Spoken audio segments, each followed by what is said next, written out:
गाड़ी आ रही है भैया।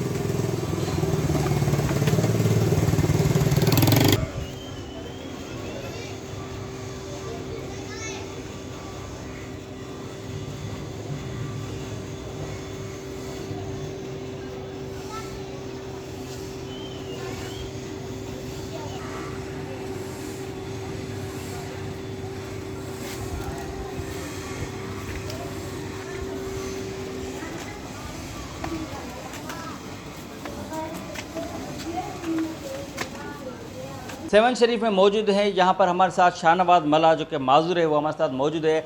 2019 में बिलावल भुट्टो जरदारी जब कलंदर लाल शहबाज की दरबार पे आए तो उन्होंने इनसे मुलाकात हुई। तो बिलावल भुट्टो जरदारी ने इनके इस माजूर के जो यतीम जो बच्चे हैं उनके सर पर शफ़क़त का हाथ रखा था और ये इनसे वादा किया था कि आपको जो भी चाहिए हम आपको देंगे, पाकिस्तान पीपल्स पार्टी आपको देगी। और इनकी जानिब से उनसे रोज़गार का मुतालबा किया था और उस वक्त बिलावल भुट्टो जरदारी ने वज़ीर आला सिंध को हुक्म दिया था कि इसको फ़ौरन रोज़गार दिया जाए और डिसेबल कोटा पर रोज़गार दिया जाए। लेकिन 2019 में इसको रोज़गार नहीं मिला, जिसके बाद 2022-23 में एक मरतबा फिर बिलावल भुट्टो जरदारी से इनकी मुलाकात हुई और एक मरतबा फिर इन्होंने कहा कि मुझे अभी तक रोज़गार नहीं मिला। उसके बाद बिलावल भुट्टो जरदारी ने एक मरतबा फिर वज़ीर आला सिंध को कहा कि इसको रोज़गार दिया जाए। उसके बाद आज 2025 है लेकिन अभी तक इसको रोज़गार नहीं मिला। इनसे पूछे आपका नाम क्या है? और मेरा नाम शाहनवाज मल्ला है। मेरी राइश जो है शेर खान सोलंकी में है।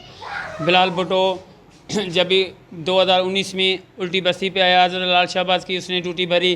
फिर दरवाजे पे मेरे साथ बच्ची खड़ी थी तो गाड़ियाँ उधर सारी रुक गई थी।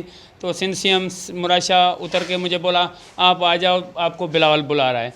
मैं जब आगे गुजरा तो मेरी बच्ची गिर गई। तो बिलावल ने दरवाज़ा खोल के फ़ौरन नीचे उतर के आया। नीचे उतर के बोला घर चलो। मैंने कहा बाबा तुम चलो घर चला। 9 मिनट बाबा बिलावल की मुलाकात हुई। सिंध सीएम को बोला कि इस माजूर को कोई भी आर्डर ऐसा दो कि इनको बच्चों का ज़िंदगी गुजर सफ़र हो चुके। सिंध सीएम को बोला 4 दिन के बाद इसको माजूर को आर्डर दिया जाए। उसके बाद अभी तक मुझे 6 साल गुजर चुके हैं, 7 साल चल रहा है, मुझे अभी तक कुछ भी नहीं मिला है।